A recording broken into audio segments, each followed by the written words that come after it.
ต้อนรับแบบเยือกเย็นซุ่มเย็นเป็นสุขคือกัน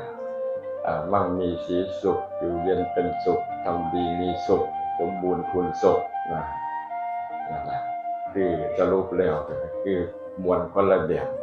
ดีคนละอย่างวันหนึ่งว่าได้กลับ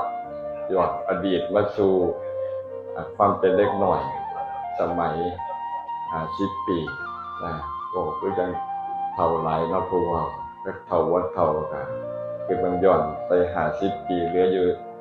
รวม10 ปีปีบกีมือ64กันวัดไตก่อนเดือนมกรามีนา60มกรากุมภามีนาเกิดวันที่14มีนา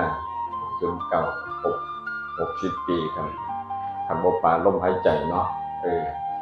กันโดนเติบอย่างว่าเขามาโอ้มวนบางคนมันหลับแล้วก็บ่หลับตัวแต่เราจะได้อยู่อีกขึ้นหนึ่งตัวนี้กลางเว้นก็จะไปให้ตำรวจท่าหลอดไปกับหลอดหาหมองสงน้ำอยู่นี่บ่ได้สงบอกอาจจะว่าอย่างหมู่มันบ่ได้สงกันเลยงดไว้ซะเกินสั่งตัวละล้านเขาก็บ่อาบดูดอกว่าจะได้กูบ่อยากถูกกับยามาไก่เดี๋ยวมาสิคนจิตใจว่า